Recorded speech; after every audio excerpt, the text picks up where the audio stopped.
Good morning student. Today we will start next chapter parallel forces. Up till now we have studies about two or more forces acting at a point. Now we shall study forces which act on a rigid body having their line of action parallel to each other. Means इस chapter में हम parallel forces से deal करेंगे.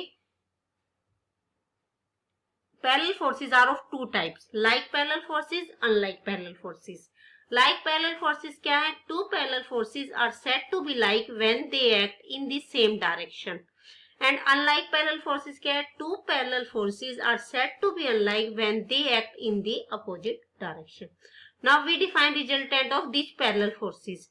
Let P and Q, P greater than Q, be two like parallel forces acting at point A and B of a rigid body. Then the resultant of P and Q is given by P plus Q, and the resultant act at point C which is parallel to the given force and divides AB internally in the ratio Q is to P. Means resultant हमारे पास क्या होगी P plus Q और C point पे act करेगी और ये C point AB को किस रेशियो में डिवाइड करेगा? Q is to P.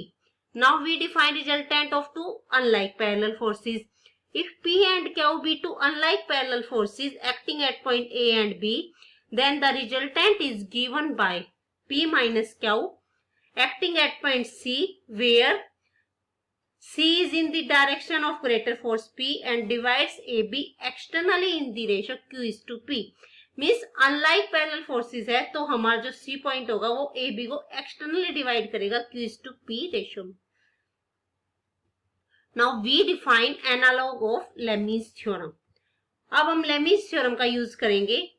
बस एक डिफरेंट कंसेप्ट होगा इसका यहाँ. If three parallel forces acting on a rigid body are in equilibrium, then each is proportional to the distance between the other two.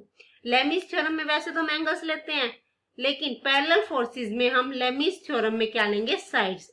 Means each is proportional to the distance between the other two.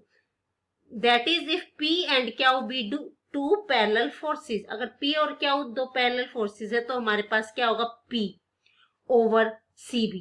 P over distance between other two forces equal to Q over AC. Q or distance between other two forces AC and R over AB. Now we do some examples. Example number 1. Find the resultant of two unlike parallel forces 40 Newton and 5 Newton acting at A and B respectively, where AB equal to 40 centimeter. हमें क्या करना है? Resultant find out करनी है. हमें दो forces given है 40N और 5N. These are unlike parallel forces. Since these are unlike parallel forces, therefore हमारे पास रिजल्टेंट कितनी आ जाएगी? 40 minus 5 35 न्यूटन. तो थ्री फोर्सेस हो गए हमारे पास 45 और R. Then by Lemmy's theorem 40 over BC equal to 5 over AC equal to 35 over 40. This implies AC is equal to 40 by 7 centimeter. Thus we have resultant कितनी आ गई? 35 और कितनी डिस्टेंस अपार्ट है? 40 by 7 centimeter. Now we do example number 2. Two like parallel forces P and Q, where P is greater than Q, act upon a rigid body at A and B respectively. Let P and Q be interchanged in position, then show that the point of application of resultant will be displaced through a distance x along AB given by x is equal to P minus Q over P plus Q into AB. हमें क्या given है इसमें? दो parallel forces given है P और Q जो A और B पे एक्ट कर रहे हैं, और अगर हम P और Q की पोजीशन इंटरचेंज कर देते हैं, मीन्स P की जगह Q आ जाता है, Q की जगह हमारा P आ जाता है, तो हमें शो करना है कि जो point of application of resultant है वो will be displaced through a distance x given by this one. तो जो हमारा पहले C पे रिजल्टेंट थी, अब हमारी रिजल्टेंट आ जाएगी C डैश पे. तो जो ये डिस्प्लेसमेंट है वो हमारा होगा P minus Q over P plus Q into AB. Let us solve this. Let the resultant of forces at P at A and Q at B act at point C. तो वो क्या हो जाएगी? P plus Q. Then apply Lemmy's theorem. We have P over CV equal to Q over A C equal to P plus Q over A B. तो A C हमारे पास आ गया Q over P plus Q into A B. Now when forces P and Q are interchange then resultant act at point C dash and resultant is P plus Q, क्योंकि ये हमारे क्या हो जाएंगे लाइक पैरेलल फोर्सेस। तो A C dash हमारे पास आ जाएगा this one Lami's theorem apply करने के बाद। नाउ डिस्प्लेसमेंट रिजल्टेंट क्या है हमारे पास सी इंटू सी डैश, सी सी डैश है। अब सी सी डैश क्या है ए सी डैश माइनस ए सी। अब ए सी डैश की वैल्यू यहाँ से आ गई हमारे पास, ए सी की वैल्यू यहाँ से आ गई, तो हमारे पास x की वैल्यू आ गई p minus Q over p plus Q into A B. This is the required answer. Now we do example number 3। Two unlike parallel forces p and q where p is greater than q x meter apart act at 2 points of a rigid body. Show that if direction of p be reversed, the resultant is displaced through a distance this one.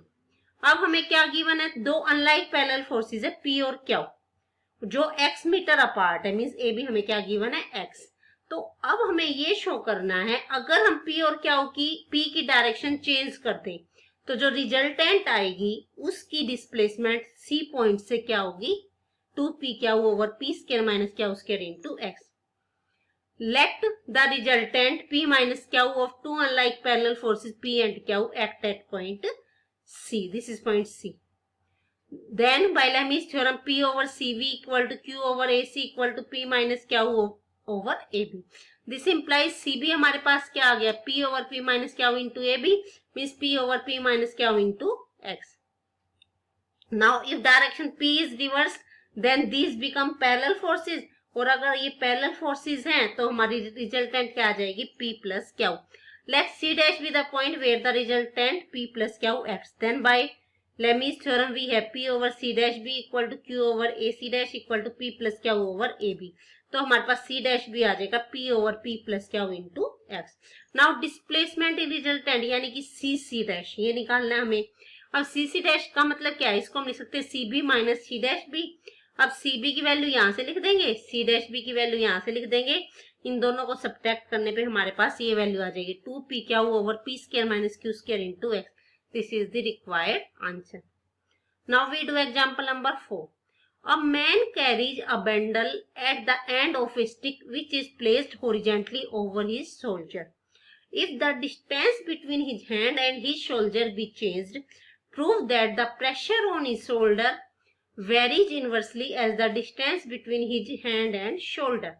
देखो हमें क्या show करना है, एक आदमी ने एक bundle उठाया हुआ है एक स्टिक से, स्टिक के लास्ट में उसने उसको बांधा हुआ है और उस स्टिक को उसने हॉरिजॉन्टली अपने कंधे पे रखा हुआ है।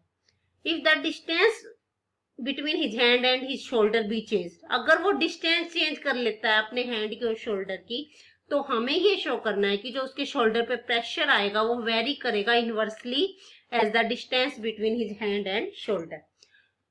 Late us solve this. हम मान लेते हैं कि जो मैन है ए पॉइंट पे तो उसका हैंड है, ओ पॉइंट पे उसका शोल्डर है और बी पॉइंट पे उसने बंडल ले रखा है। Let W be the weight of bundle, W हमने मान लिया weight of bundle. Let F be the pull applied by hand, और एफ हमने पुल मान लिया जो हैंड से अप्लाई हो रहा है। And let R be the pressure on shoulder at point O, R हमने मान लिया शोल्डर। तो हमारे पास तीन फोर्सेस हो गए आर एफ और डब्ल्यू।